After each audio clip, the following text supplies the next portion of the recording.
प्रिय बच्चों, प्यार भरा नमस्कार। आज हम पाठ्यपुस्तक संचयन भाग 1 का प्रथम अध्याय गिल्लू पढ़ेंगे। इस पाठ की लेखिका महादेवी वर्मा है। इन्होंने गिल्लू जो गिलहरी का बच्चा है उसके बारे में बताया है। इसलिए गिल्लू पाठ पढ़ने से पहले हम महादेवी वर्मा के जीवन के बारे में जान लेते हैं। हिंदी साहित्य की अमर साधिका आदर्श महादेवी वर्मा का जन्म 26 मार्च 1907 को होली के दिन उत्तर प्रदेश के फर्रुखाबाद नामक स्थान पर हुआ था।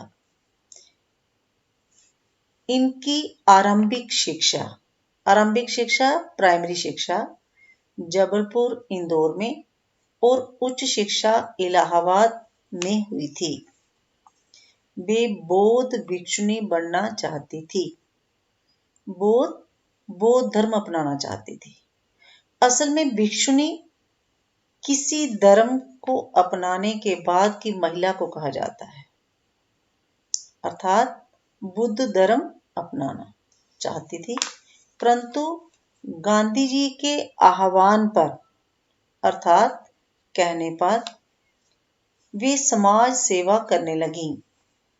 सन 1932 में इलाहाबाद के विश्वविद्यालय से इन्होंने संस्कृत में एमए किया और नारी शिक्षा प्रसार के लिए अर्थात नारी शिक्षा को बढ़ावा देने के लिए प्रयाग महिला विद्यापीठ की स्थापना की।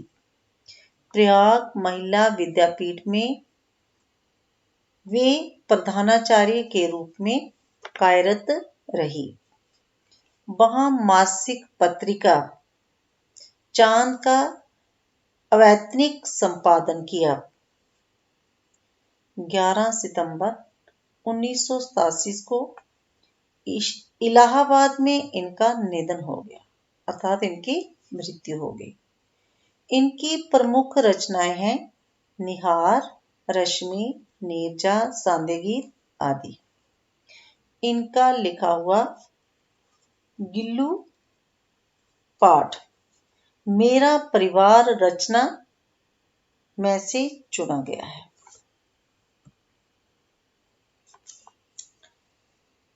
लेखिका का पशु पक्षियों के प्रति बहुत प्रेम था और पशु पक्षी मूक प्राणी भी लेखिका के परिवार के अभिन्न करीबी सदस्य बन जाते थे।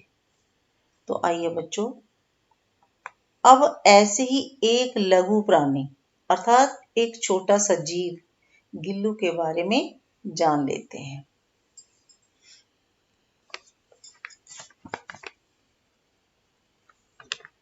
एक दिन लेखिका महादेवी वर्मा बरामदे में बैठी हुई थी, बरामदे घर के आंगन में।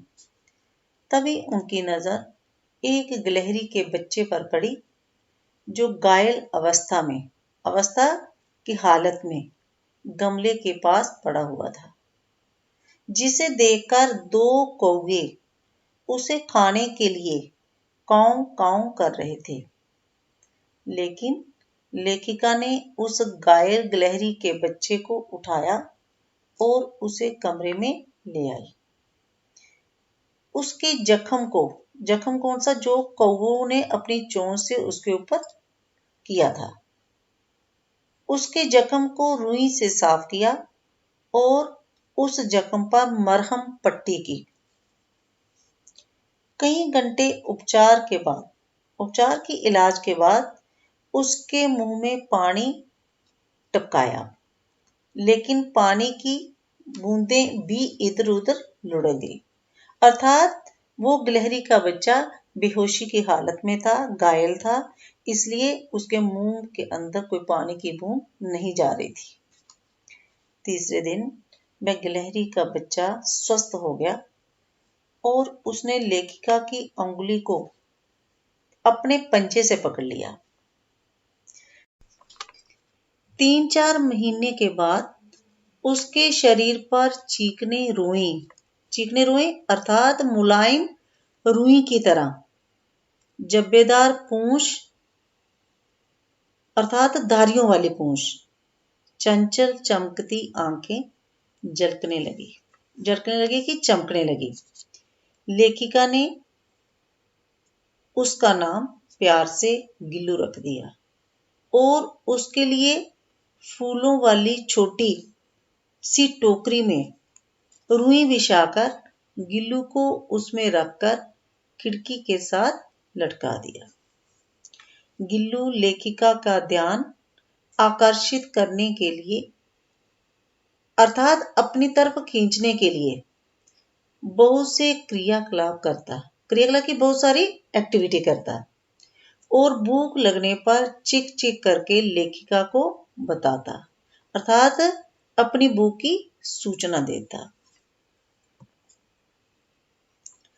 जब गिल्लू के जीवन में पहला बसंत आया कि पहली बसंत ऋतु आई, तो बाहर की गिलहरियां खिड़की की जाली के पास आकर चिक चिक की वो अपनी आवाज में कुछ कहती।